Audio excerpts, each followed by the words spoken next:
Welcome back. It is 1460. Welcome to the new decade. In the last one, we had Madalena be born. Rosaria is now a vampire. The boys are now teenagers. Or I guess that happened 2 years. It happened at the end of this, whatever. Anyway, the boys are now teenagers. We are very excited about them and their survival rates. So now we have 2 vampires in the family. Also, Emil died unexpectedly. So there was that. In this year, we have both Madalena and Ginevra aging up, so that is pretty scary. We're just going to kill off Alexandra and Elric. Apparently, they were already destined for death.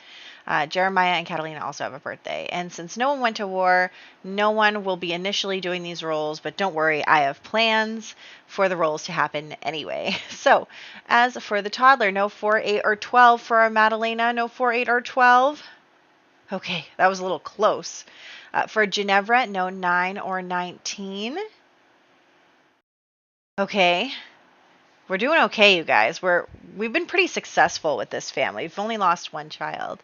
And then Catalina, also no 9 or 19. Okay, and then Jeremiah, who can't get a 2, 6, 11, 13, or 14. Those are worse rolls. Oh no, Jeremiah! Oh no, he ran off to live his best life and still he ended up dying. That is such a bummer. Okay, well, let's hop into the game for some new decade drama. All right, so here we are, and everyone is doing their own thing. Grandma is here to visit us. I love her so much. We are just having Thomas and Dante working through the truly accomplished aspiration. So Thomas is currently working on his music stuff, whereas Dante is... What is Dante doing? Did he finish the painting yet? I'm trying to remember. Because, okay, I'm going to preface this by saying the next 3 videos I had time, and I'm trying to get ahead, so I recorded them before doing the voiceovers for any of them yet. So I've come back 3 years to do this voiceover. So I'm trying to remember exactly what's going on, but I have notes here, so I think we'll be okay. So it is, in fact, Madalena's birthday, so we are going to age her up first. We're going to have her birthday today. Okay, he's working on his etiquette skill. That's what he's doing. Okay. He already got the painting thing done. So since he was such a musical prodigy as a child, Dante didn't even really have to do the musical part of that aspiration. So we switched right to painting, and he got that done pretty quickly. So Thomas is a bit behind. Dante is definitely ahead because he was creative as a child. But that doesn't mean that Thomas won't catch up, because Thomas has a lot of logic skill, and because of that, he'll probably do well in the last part of the aspiration, so that'll be good. Anyway, we are aging up the baby. We don't need to have like a crazy thing right now, like big party or anything. We're just aging up our baby. So there she is, and so she is now a toddler. She's so cute. Okay, and then here's what I was thinking for the estates. I was thinking that each life stage kind of gets them an extra parcel of land so that they all end up with the same amount at the end, except, well, the main Larkin estate obviously is going to be able to persist over the generations. Like, we won't be playing the other families, so we won't be building up their estates, but we'll probably have, I think we have 3 rounds in the main estate, so that makes sense for Thomas III to be handing things off after 3 rounds. And so, yeah, what I'm thinking is when they're born, they get an estate. When they become an infant, they get 1 chunk of land, because there's 5 different ways you can lease land.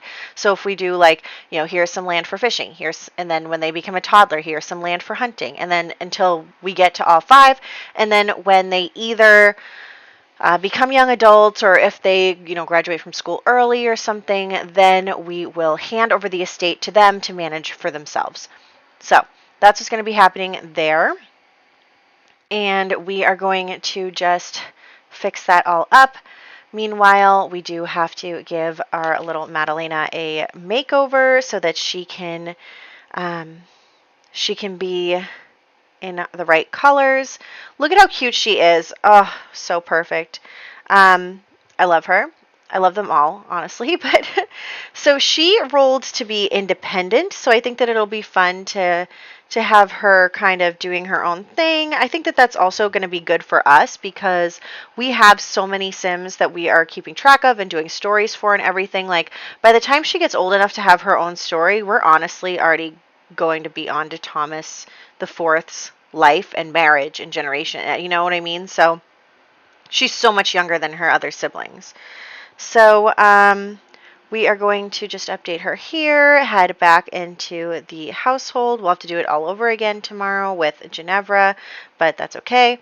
So we are going to, everyone's coming home from school, and we're going to have them do their homework before the boys go back to working on their aspiration stuff. That'll be good. So we're going to do that.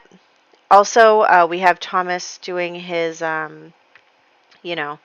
his, what's it called? Active skill. That's what it's called. I'm like, what is going on? Why can't I even think? So yeah, he's doing his active skill stuff and working on that. We do want him, because he'll get upset if he's not active, so we do want him to be active and still be working on his archery. Meanwhile, he is also doing his thing with his homework and his aspiration and all that stuff. He's got a lot going on because I do want them to have hobbies outside of like just working on the aspirations, right? And I think that it'll be fun for Thomas, who really likes archery and being active and all that stuff, to be able to continue to do that stuff. And even you can have like archery competitions and stuff in this with the Regency Romance mod, or is it the archery mod by the same person? Anyway, it doesn't really matter. But so we can do that, and it's really exciting because I think that it'll be fun to maybe do an archery competition in the future and have a lot of fun with, with Thomas, who is having his own kind of hobby and stuff. I do want Thomas to be a little bit more mellow than the rest of his family. I mean, he's very serious. I feel like he's very serious, and he wants to be, good for his family and all of that stuff. So I think a lot of the like messy drama is going to involve other Sims. I know I was saying that I kind of want Dante to be like a co-heir for a little while at least, so that we can do some fun drama stuff with Dante while Thomas is being a little more responsible. So there's that, and then we are just working on this. It's kind of funny though, because even though Dante hates children now, he still follows his little siblings around. He still has really good relationships with them. He still loves them a lot. Like, yeah, he gets a negative moodlet, but you came here. Like, I didn't tell you to come into Francesca's room. Like, so anyway, we are now having Thomas working on the second part of the aspiration. So his parents are going to come and talk to him about his future and what's going on. And so they're just kind of saying like, it's about time that you start thinking about finding a wife and all this stuff. And so that is definitely something that he is going to focus on, and we're going to introduce our eligibles soon. But yes, so he is being basically told by his parents, like, you're the heir, you have to figure some stuff out and really work on all of that stuff. So there is that. And then we're going to just have them. Are you guys arguing again? Thomas and Elmer, sorry, are always arguing. But yes, so anyway, Thomas is working on that part of the aspiration. His parents are kind of putting the pressure on a bit. And I think that it's really important to say too that, like, even though Thomas the Third wants to change all his children into vampires ASAP, save them, make sure that they can't die, even though he now knows that that's not necessarily true, but even though he wants that, he's always kind of bent to the family legacy. Like, even with his parents in Odalgard, like, he always in the end chooses what he thinks is going to carry on his family line. Like, he would never do anything that would jeopardize their estate. He would never do anything that would jeopardize the legitimacy of his sons. And he expects the same from his children. And so I don't think he would turn Thomas until Thomas already has an heir, and unless Thomas happens to fail one of his rolls, I will give him the chance to re-roll if his father turns him into a vampire. So that's what we're treating vampires as, re-rolls. But then you become a vampire. And if that happened to Thomas, then we'd probably have to,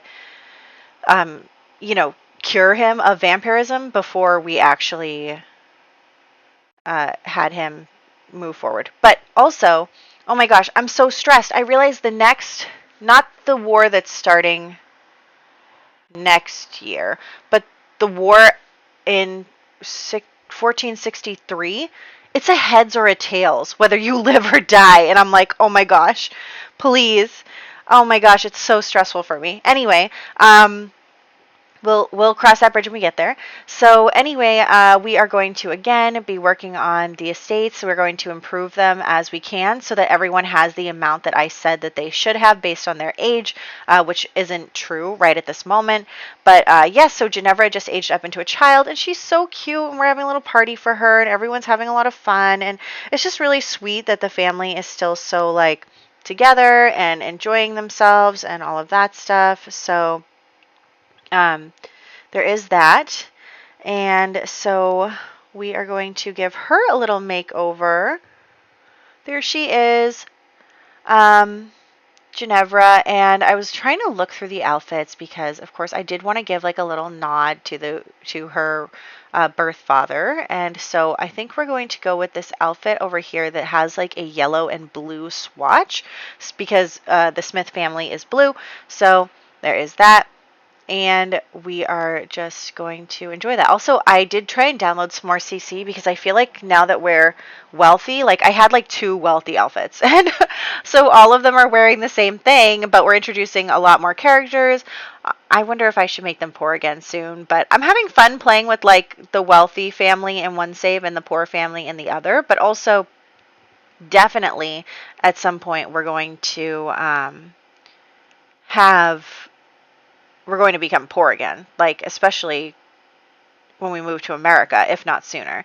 So there's that. And yeah, so here she is. She is pretty sweet. I already forget what we just said her what was her trait? My brain is not working. No, you cannot invite over people that I have not introduced yet. What is her trait? Let me see. Ginevra. She is... Oh, she loves outdoors. Yes, so she loves outdoors, which I think is going to be a fun one because that's a bit different than all of our other Sims. So she loves outdoors. She loves being outside.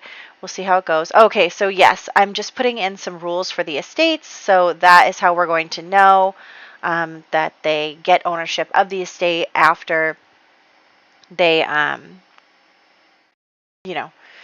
after they become young adults, they get ownership of their estates.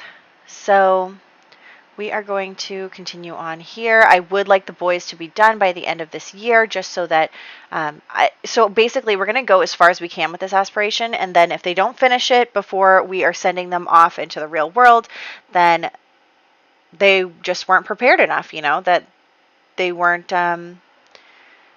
maybe not as big of a prize. So he is just working on his etiquette, and he's going to write some letters to family members. It looks like Tiffany and Ginevra are getting along. Tiffany just needs to be friends with one more child, so we're going to have that be Ginevra, and then Tiffany will have completed the social butterfly aspiration, so that's really good. And there she is. So she did that, and then we're working on the motor aspiration with Ginevra because she likes to be outside and playing and all that stuff. So that's what she's doing. We have Dante again writing another letter. Very good. So he's going to do that. And then we're going to move on to the next stage here. He needs to get to the level 5 in etiquette skill. You're falling behind, Thomas, but here we go. He's into the etiquette as well. But again, I'm just trying to focus on making him kind of well-rounded too, so that'll be nice. And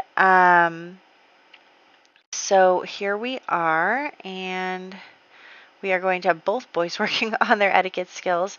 El Rosaria is very happy that the boys are taking this very seriously, and they've always been really good about studying and everything. I think Dante is probably a little more naturally talented. He's working through things a lot quicker, but that doesn't mean that Thomas doesn't get there, and they're both really smart boys, and I'm not really worried about either of them being successful in life. Although Dante is definitely thinking about his future a lot. He doesn't really have the pressure of being the heir on him, and so he is, I think, wanting to focus a little more on things he wants to pursue. So that'll be really good for him. And we are just going to now head out to talk about some of the other drama for this. So let's introduce the new Sims we're bringing into the save. So let's talk the Goths. We have the Goth family here. So they are all here and ready to be fancy. You can see I gave Bella some red accents, but we are letting their color be black. So the Goth family's color is going to be black. And basically what we're saying is the Goth family is very influential in Windenburg and all of that stuff. And so because of that, we are Randolph has made their acquaintance, and Randolph is actually become good friends with Mortimer, and Mortimer, said he would support him in this war, if you will, in order to get his land back. So Randolph has now become a teenager. He is fully the Baron land grab, and he wants his stuff back. He wants to avenge his family and all of that stuff, and so he has teamed up with Mortimer, who's giving him his support. So I know this house is empty. We're just going to have them chat really quick. So basically what's going to happen is Randolph is going to basically say to Mortimer, I'm ready. I want to save my sister, Martine. I want to get my land back. I want to get my home back. I want to avenge my mother and all that stuff. And so they are just chatting about that. Mortimer is, of course, giving him his full support. So they are going to work together in order to do this against Cassian. Now, I know that some of you feel bad for Cassian, and you should feel bad for Cassian, because he is not the brightest bulb on the tree. He made a mistake. He should not have, given in to his father and all of that stuff. He should have instead, he should have been his own person. He should have maybe warned Malcolm and oh my God, what is her name? Anyway, so he could have been a better son, a better person, and he kind of it's just the fact that he's all in. Like, he's all in. He can't go back. He can't turn it around. Like, he committed to this, and he doesn't know how else to do it. So he's all in. And he can't stop it now. What's he going to do? He's going to go to jail, or he's going to die. And it's just really, he doesn't have any options open to him because of the mistake that he made. And that's just kind of the way it goes. He doesn't have the choice. So it's really tough that he kind of has himself backed into a corner there. So we're going to do war rules for everyone involved. Mortimer survives. And then, honestly, Randolph just rolled to die, but I was like, no, I don't want Randolph to die. I was going to send Cassian to prison if he survived, but, and he did roll to survive, so I'm just going to switch their roles. I'm terrible. Yeah, I'm just going to switch their roles so that Randolph survived and Cassian died. I'm terrible. Oh my gosh, but I really want Randolph to survive, because now that we're getting into like the marriage market stuff, Randolph is a Baron and is obviously the best catch out of everyone in this save file. So obviously all the girls are going to want him. And then like Mortimer might want his daughter to marry him. It's just like, I want him around. So I'm bending the rules a little bit. I'm bending them in order to tell the story the way I want to tell it. And that's also like, I have a lot of plans for like Thomas and Dante and stuff, and so if I have to turn them into vampires and re-roll for them, like that's what I'm gonna do because I have an idea and I want to roll with it, and so we will try and find a way within the confines of the game to do this. Now, if they re-roll and they fail again, you know, okay, fine, I have to concede to that. But anyway, we're going to be okay. So the Goths actually, since Randolph has been given this assistance from the Goths, and since this area was not really something that was the land grab land in the first place, Randolph is actually going to give the land to Mortimer as a thank you for helping him through all of this situation. So now that makes the Goths the lords of this Henford on Bagley. So now the Goths are in charge.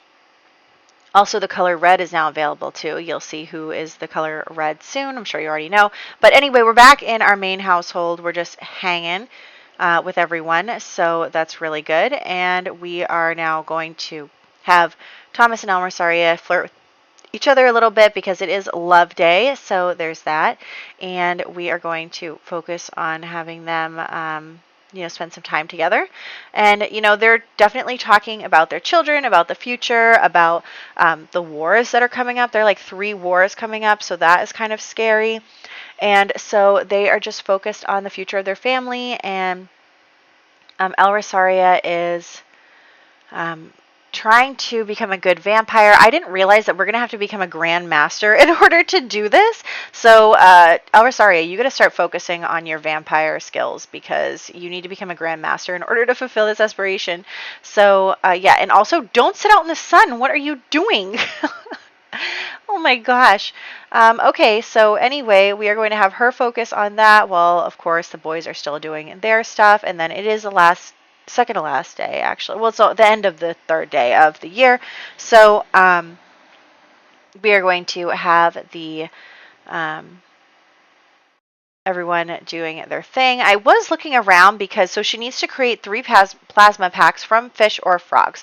And I don't really see any frog log things around. And I don't really see any fishing spots. Honestly, it's kind of annoying that like the newer worlds have much less spawnables in their area. I am going to try and find one, and then we'll see where it goes. But I think I do eventually find a fishing spot. It's just going to take me a minute to find it. So there's that. And there's this like cute little community garden area that I totally didn't remember was here. How sweet is that? That's definitely somewhere we could have gone to hang out. But here is a fishing spot. And so what I'm going to do is I'm going to send Ginevra to actually go to the fishing spot and go fishing and gather 3 fish for Almersaria. And the reason for that is because she loves outdoors. She wants to have fun in the wilderness, So she's just going to go and do that. Also, Almersaria has to ask for permission to drink from 2 Sims. So we're going to do that as well. There we go.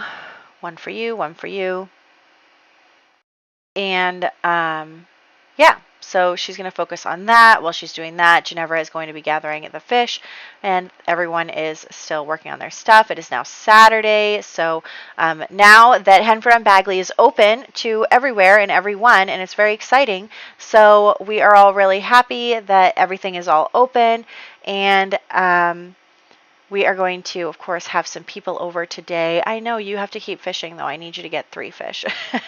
So, yeah, so everyone is really excited to have a little party today and, kind of meet the new people that haven't had the chance to move here because of them being kind of blocked off. So that is really exciting, and we're really happy about that.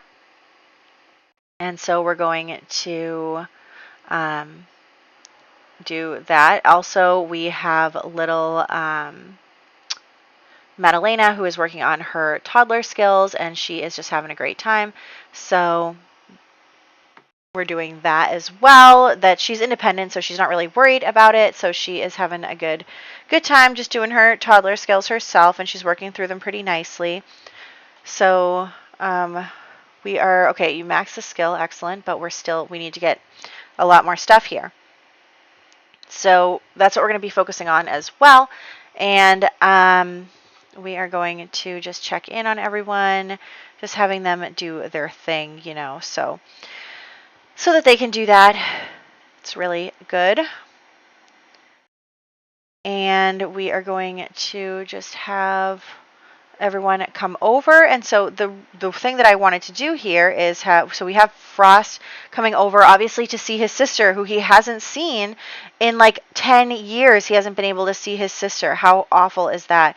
So now that he can come and see his sister, and, you know, he talks to her and he tells her about how, honestly, I don't even think she was there for him getting married. Yeah, she never ever saw him get married or his kids, and his wife then died. So she never got involved in that at all. But she does know Martine. Martine is her niece. And so she knows that Martine actually is going to have a hard time finding a husband after living alone with Cassie in the second for so long, and all of that, and their engagement and it being broken. And so since Frost is looking for a second wife, El Rosaria is going to kind of facilitate Martine and Frost getting married so that they can you know, continue to have children. And Frost only has the one son, of course. That's what always happens. But he only has the one son, so that is why we're interested in having him keep having children. So, yeah, Martine and Frost are going to get married, so that is going to be the next part of that. Very exciting. And then we're going to just, again, queue up everybody's stuff. It is already 8 p.m. I mean, that went by so fast. I didn't even realize how fast it went by. But yeah, it looks like Thomas and Dante both got good reviews when I had them, you know, present themselves to the queen, even though that's a girl thing and not even a thing at this time period. But like, they got good reviews because they have good etiquette skill. And then the next family we're introducing is the Calientes. So you can see that they're here, and I've aged most of them except for Katrina down into teenagers. So, and gave them makeovers. So now they're teenagers, and that gives us so Thomas, Dante, Randolph, and Dawn are the men that are in the marriage market right now. And then Cassandra and Dina and Nina are the ladies that are in the market for a spouse right now. So that is what's going on there. And we will see who ends up with who. You'll have to let me know your predictions and your excitements. Obviously, like I said, I already filmed the next 2 years, but we haven't made any final decisions yet, especially because there's wars happening and all of that stuff. But I also installed like the chemistry mod from Relationship and Pregnancy Overhaul. So we'll see what the Sims think of each other and all of that stuff. So it's very exciting. I hope that you are excited too, and I will catch you in the next one for some romance drama.